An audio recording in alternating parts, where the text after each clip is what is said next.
디모데후서 3장 13절 말씀부터 17절 말씀까지 봉독하겠습니다. 346페이지 신약성경입니다.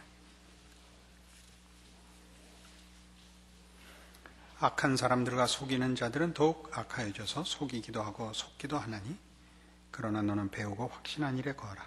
네가 네게서 배운 것을 알며 또 네가 어려서부터 성경을 알았나니, 성경은 능히 너로 하여금 그리스도 예수 안에 있는 믿음으로 말미암아 구원에 이르는 지혜가 있게 하느니라.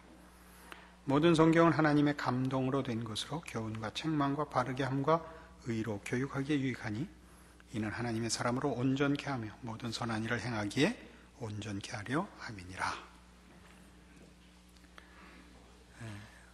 우리는 디모데 전후서를 통하여 사도 바울이 디모데를 권면하고 또 경계하여 그 맡은 바 하나님의 교회를 제대로 섬기도록 가르치고 있는 내용들을 일관되게 지금 보고 있습니다. 특별히 그 잘못된 교훈과 바른 교훈을 대비하여 다른 어떤 것보다도 교회는 교회된 올바른 생명과 진리에 바로 서 있어야 되고, 그것을 가르쳐야 하고 거기서 떠나지 않아야 된다라는 계속된 지적을 또는 권면을 받고 있는데, 그래서 그것이 결국은 성경으로 돌아오는 것을 봅니다. 16절에 있는 바와 같이 모든 성경은 하나님의 감동으로 된 것으로 교훈과 책망과 바르게 함과 의로 교육하기에 유익하다 해서 이제 성경으로 돌아옵니다. 그럼 왜 성경인가? 그런 이제 자문을 해볼 필요가 있습니다. 왜 성경이어야 되느냐? 그것이 하나님의 말씀이기 때문에 그렇습니다. 간단하게 생각하면 아주 간단하고 의문의 여지도 없고 뭐 오해할 것도 없습니다. 그러나 사람들은 늘 오해합니다. 왜냐하면 사람들은 이 하나님의 말씀보다 자기 생각이 늘 앞서는 존재이기 때문입니다. 에베소서 4장에 가시면 이 문제에 대한 이런 성경의 분명한 가르침이 있습니다. 에베소서 4장 13절 말씀 봅시다. 314페이지 에베소 4장 13절. 우리가 다 하나님의 아들을 믿는 것과 아는 일에 하나가 되어 온전한 사람을 이루어 그리스도의 장성한 분량이 충만한 데까지 이르리니, 이는 우리가 이제부터 어린아이가 되지 아니하여 사람의 괴술과 간사한 유혹에 빠져 모든 교훈의 풍조에 밀려 요동치 않게 하려 함이라. 그러니까 여기서도 그리스도의 장성한 분량이 충만한 데까지 이르는 것이 신앙의 목표요, 내용입니다. 그런데 이 일에 반대되는, 그러니까 잘못되는 경우가 뭐냐 할 때 어린아이가 되지 아니한다라고 하는 것이 어리석지 말아야 할 것. 그 어리석음은 무엇에 관한 어리석음이냐 하면 진리와 생명에 관한 어리석음입니다. 그럴 때 사람의 괴술과 간사한 유혹에 빠져 모든 교훈의 풍조에 밀려 요동하는 것, 이렇게 되어 있습니다. 그래서 앞으로 그저 한 서너 번에 걸쳐서 왜 성경이어야 하는가 하는 것을 이런 교훈의 풍조라고 표현된 이 표현 속에 들어있는 내용들을 우리가 조금 살펴보려고 합니다. 오늘 살펴보려고 하는 건 이 성경으로 돌아와야 하는 이 일의 중요함과 그 문제의 걸림돌이 되는 교훈의 풍조 중에 하나가 문화가 있습니다. 문화란 인간이 행하는 지성적 활동을 다 문화라고 합니다. 그러니까 그는 정치, 경제, 사회, 교육, 도덕, 과학, 이런 것이 다 문화입니다. 근데 세상은 언제나 어떤 사회적인 태도를 가집니다. 그러니까 이 시대 정신에 따라서 그 시대가 가지는 혹은 유행이라든가 혹은 어떤 가치라든가 하는 것이 우리에게는 아주 큰 유혹이 됩니다. 왜냐하면 어느 시대나 있는 그 시대의 문화든 예술이든 그 시대 정신은 어쨌든 인간이 만들어서 자기가 사는 시대의 다수의 합의와 공감을 불러일으킨 것이기 때문에 그것은 우리들에게 굉장히 유혹적입니다. 우리가 청년기 때는 장발이었습니다. 그때는 짧은 머리를 하고 있으면 저 북한 사람인가? 그렇게 놀리곤 했죠. 지금은 장발하는 사람 거의 없죠.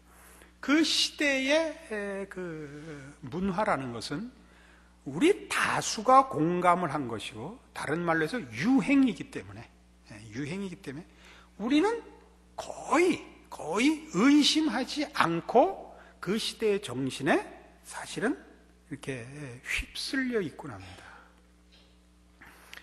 그러니까 계몽주의 이래로, 계몽주의라는 말을 제가 요즘 와서 자주 쓰기 시작을 했는데, 이제 종교 개혁이 일어날 때 일반 사회에서는 종교 자체를 거부하고 독선적인 기독교의 그 권위를 거부하고 인간의 자율성과 가능성을 인정하는 그 정신을 우리는 계몽주의라고 합니다. 그러니까 계몽주의 이래로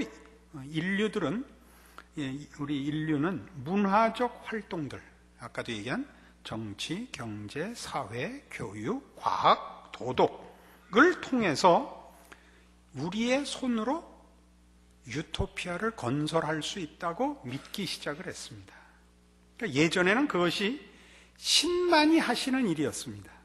중세에는 기독교만이 낙원을 건설할 수 있다고 생각을 했는데, 이 문예 부흥 이후로는 일반인들이 인간 스스로가 낙원을 만들 수 있다고 믿기 시작했고, 그 정신은 아직까지도, 그러니까 믿지 않는 사회 전반에 가장 굵은 근본적인 토대를 이루고 있습니다. 그런데 이런 것들은 밖에 있는 믿지 않는 세상의 유행인 것과 동시에 믿는 우리도 그 세상에서 살고 있기 때문에, 그리고 거기에서 생활하다가 예수를 믿기 때문에 우리도 모르게 사실은 거기에 영향을 받아서 조금 바꿔가지고 기독교라는 이름으로 우리가 천국을 건설할 수 있다는 생각을 우리도 모르게 하곤 합니다. 그것은 중세시대에 겪었던 실수였고, 그리고 현대 사회에서도 기독교가 늘 받는 유혹 중에 가장 큰 유혹입니다. 우리가 하나님의 나라를 건설할 수 있다고 믿는 것입니다. 그래서 옛날 이스라엘이 그랬던 것처럼 이스라엘이 정치적으로 또는 사회적으로 신정국가로 부름을 받았지만 그것이 곧 세상을 이스라엘화한다는 개념으로 그 사명을 가진 건 아니었는데도 늘 하나님을 들먹이고 그 선민이라는 그 자부심과 또는 그들에게 허락됐던 신앙으로 이스라엘이라는 나라가 말하자면 지상 천국이 될 수 있어야 된다고 생각하고 그것을 정치적으로 이루려고 했던 것처럼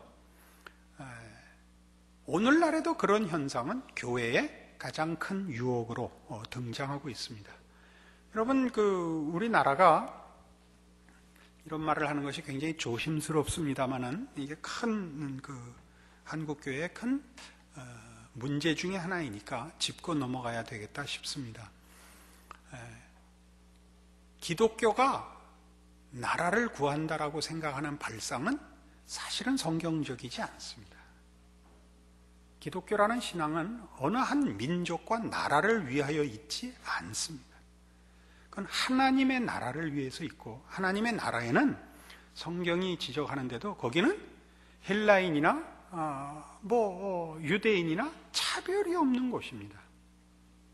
그런데 이 한국교회가 이런 생각을 하는 큰 이유 중에 하나는 미국이 이 생각을 하는 사람들이 많기 때문입니다. 미국의 극우파 기독교 지도자들은 미국이 제사장 나라가 되고 하나님의 나라를 정치적으로 건설해야 된다고 믿는 사람들이 많이 있습니다. 그런 사람들의 신앙은 단순하며 외골수며 또 열심이 있기 때문에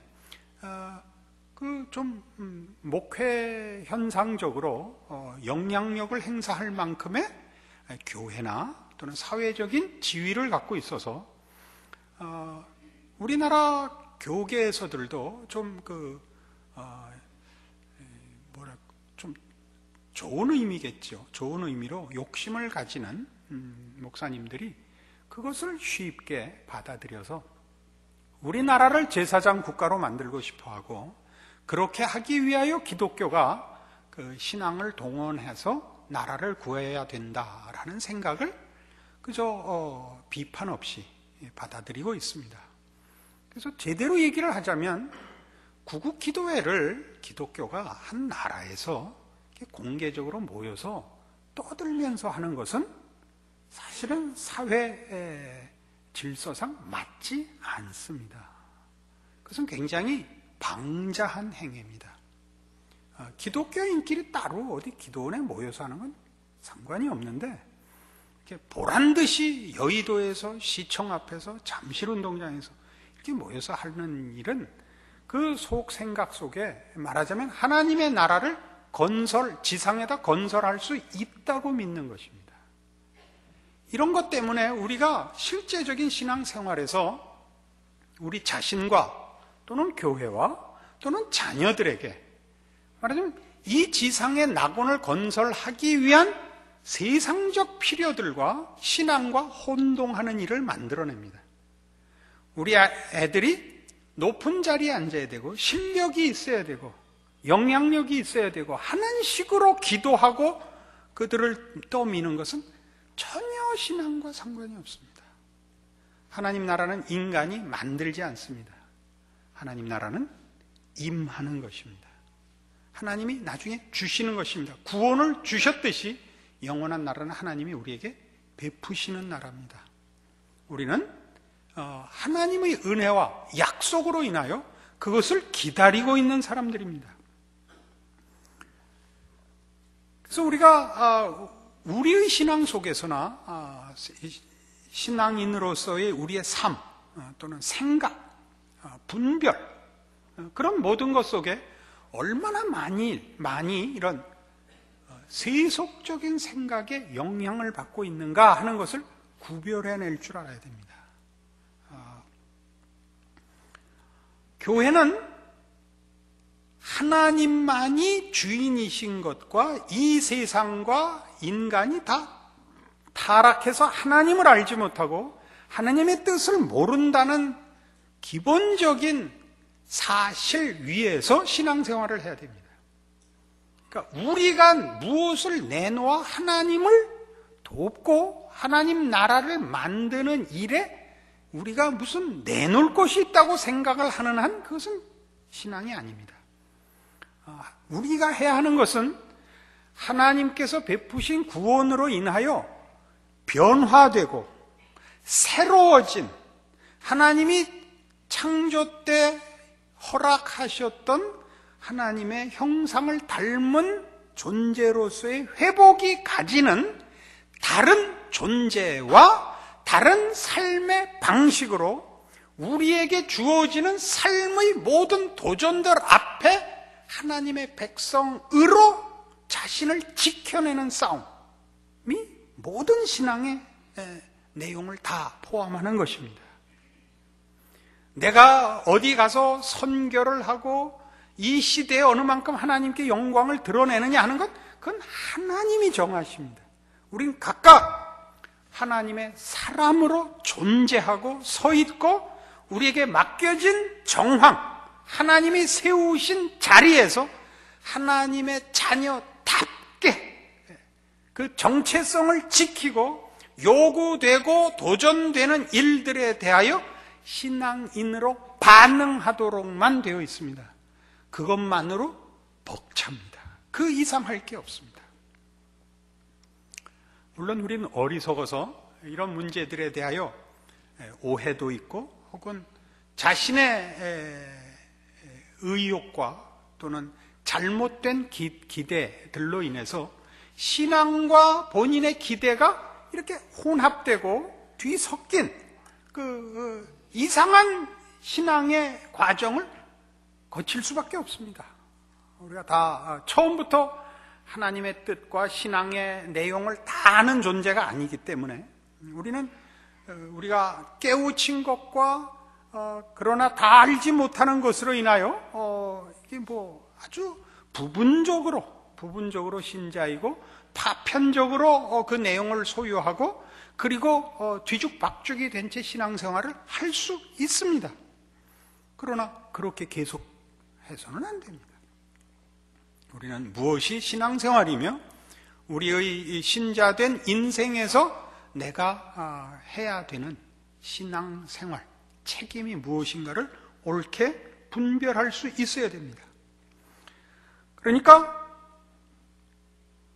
교회의 위기는 언제나 이런 하나님의 뜻과 계획과 약속하신 것들로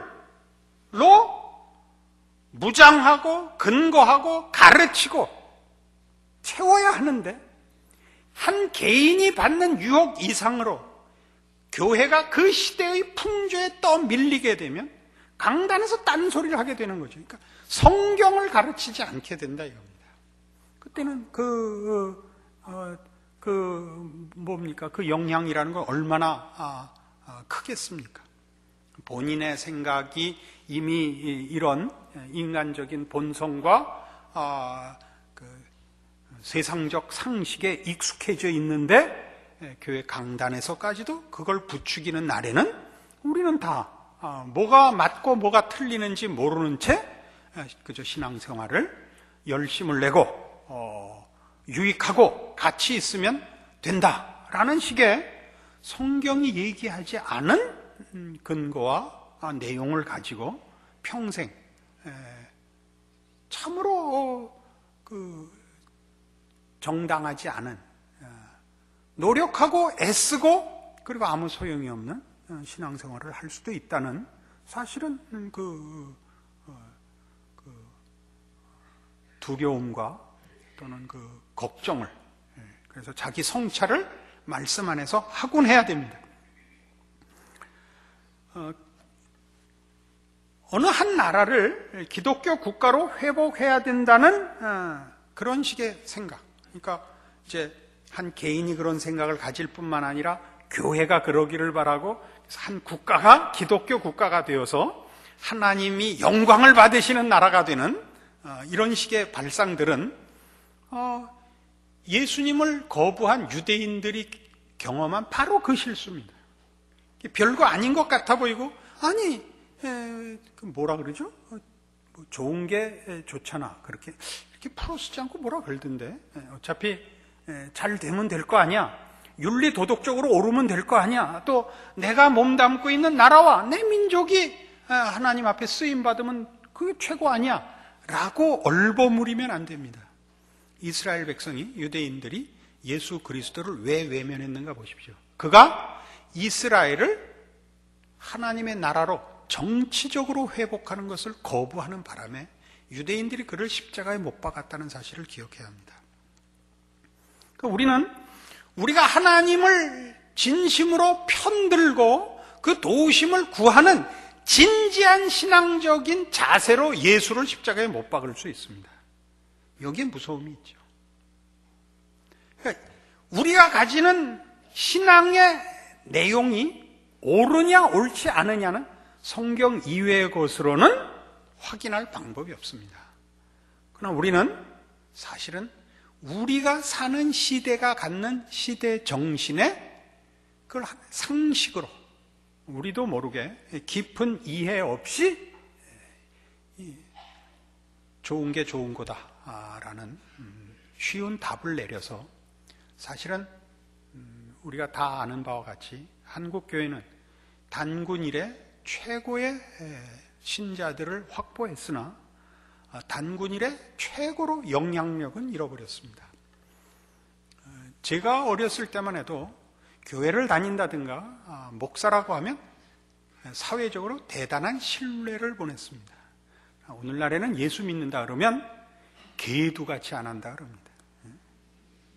순전히 자기 편하게 고집 부리는 사람, 상식이 통하지 않는 사람, 자기 목적을 이루기 위해서는 세상 것도 갖다 쓰고 하나님도 불러다 쓰는 아주 교활한 사람 정도가 되고 말았습니다. 안 그렇습니까? 우리가 기독교인이라는 이름으로 무슨 신뢰나 대접을 받는 그런 모든 지위를 놓친 이유가 뭔가 보십시오. 우리가 세상 사람들과 하나도 다를 것이 없기 때문입니다. 그러니까 우리가 믿는 복음은 인간의 구원을 중심 주제로 합니다. 구원을 중심 주제로 한다는 것은 하나님과의 관계의 문제고 하나님의 목적하심과 하나님의 약속하신 것과의 문제입니다. 그래서 성경으로만이라는 얘기를 하게 되는 겁니다. 성경 이외의 것으로 할 수가 없습니다. 그래서 우리가 세상을 변화시킨다는 것은 정치적으로나 또는 사회적으로나 경제적으로나 윤리적으로나 그 변화를 나라를 세상을 변화시키려고 하지 말고 내가 변화된 자로 이 세상 속에 존재해야 된다는 것만을 성경은 얘기하고 있고 우리에게 책임지고 있습니다. 그러니까 이제 조금 극단적으로 얘기를 하자면 제발 여기 와서 기도할 때 대통령을 위해서 기도하지 말란 말이에요. 그리고 우리나라 경제 위기에 대해서 제발 기도하지 말란 말이에요. 그런 기도를 하지 말고 우리의 신앙 문제를 기도해달란 말이에요. 여기 와서 기도를 하거나 알겠어요? 오늘 또 기도하신 권사님이 놀라지 마시고 이게 지금 우리의 문제라고요. 그러니까 교회가 기도 시간에 제일 많이 하는 게 뭐냐면 정치, 경제 얘기란 말이에요. 정치, 경제, 교육 얘기예요. 교육을 잘 시키면 우리 애들이 좋아질 것 같아요? 안 그렇다니까. 예수를 믿어야 애들이 바로 된다니까. 교회가 잘못한 거예요, 교회가. 예수 믿는 부모들이 잘못한 거예요. 여러분이 여러분 자녀를 잘못 가르쳤죠. 딴 사람한테 핑계를 대지 마세요. 우린 이 문제에 이미 많이 실패를 했습니다.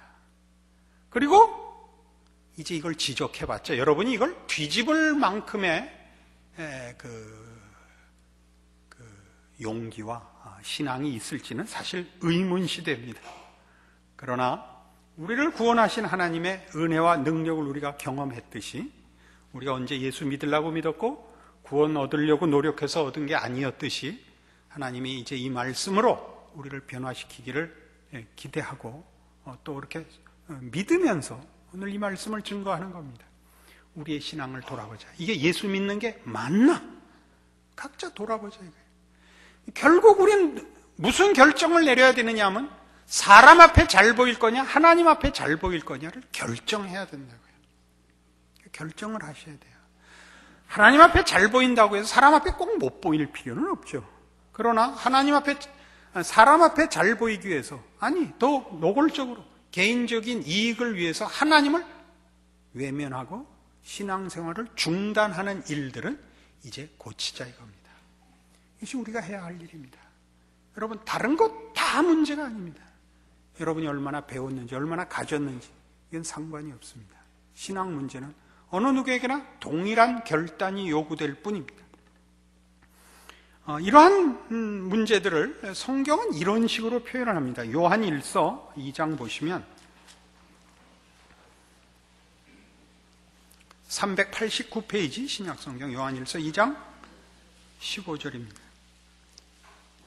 이 세상이나 세상에 있는 것들을 사랑치 말라. 누구든지 세상을 사랑하면 아버지의 사랑이 그 속에 있지 아니하니 이는 세상에 있는 모든 것이 육신의 정욕과 안목의 정욕과 이생의 자랑이니 다 아버지께로 쫓아온 것이 아니요 세상으로 쫓아온 것이라. 이 세상도 그 정욕도 지나가되 오직 하나님의 뜻을 행하는 이는 영원히 거하느니라. 이거를 육신의 정욕, 안목의 정욕, 이생의 자랑 이러면 무슨 몇 가지 윤리적인 문제로만 생각을 해요. 윤리적인 문제가 아닙니다. 여러분의 진정한 소원이 무엇인가를 보십시오. 여러분이 인생을 살면서 걱정하는 것, 만족하는 것이 무엇 때문인가를 보십시오. 그래서 자신을 확인해서 하나님을 믿는다는 것이 여러분에게 남을 가르치는 말이 아니라 여러분 자신의 변화와 여러분 자신의 결정이어야 됩니다. 하나님을 편들면 우리는 순교를 각오하도록 되어 있습니다. 순교를 각오하도록. 신앙생활의 어려운 점이겠죠.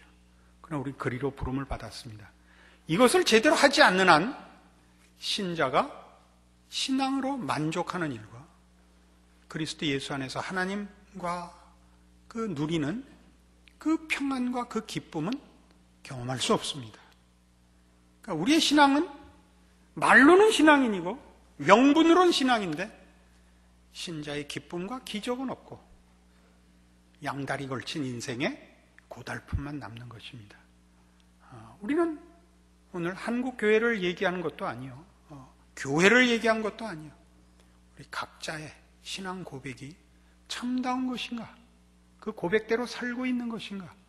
그래서 세상을 다 포기하고 목숨까지도 버릴 각오를 하고 하나님을 믿는다는 우리의 신앙 고백이 오늘 우리에게 진정한 자랑과 행복으로 만족과 감사로 찾아오고 있는가? 그렇지 않은가? 여러분 자신에게 물을 수밖에 없는 말씀 앞에 섰습니다. 여러분 각자가 이 말씀 앞에 대답을 하십시오. 그리고 여러분이 하나님을 아버지라 불렀으면 그 아버지의 영광을 가리우는 일일랑 하지 않으셔야 된다는 것 확인하시는 오늘의 말씀이기를 바랍니다. 기도하십시다. 하나님 아버지 은혜를 감사합니다. 이 저녁 하나님께서 우리의 심령에 찾아오시고 그 문을 두드려 볼지어다 내가 문 밖에 서서 두드리노니 누구든지 내 음성을 듣고 문을 열면 내가 그에게로 들어가 그로 더불어 먹고 마시며 누구든지 내 음성을 듣고 문을 열지 않으면 들어갈 수 없느라고 하신 주의 경고와 또 복된 약속을 확인하였습니다. 우리가 과연 예수를 믿노라고 얘기하면서 진정한 영적 부여와 자랑과 기쁨을 가지지 못하고 이렇게 곤고한 인생을 사는 이유가 무엇인가? 오늘 주의 말씀으로 도전받고 있습니다. 이 주의 물으심에 올바른 답을 하고 올바른 결정을 하기까지 우리의 영혼을 놓아두지 마시옵소서. 그래 우리가 한 고백들이 어떤 놀라운 약속들이요, 기적이요, 감사거리인가를 모두가 알게 되도록 우리 하나님 오늘 우리를 말씀 앞에 세우셨으니 또한 그 말씀으로 위로하시고 승리하는 일도 허락하여 주시옵소서. 예수님 이름으로 기도합니다. 아멘.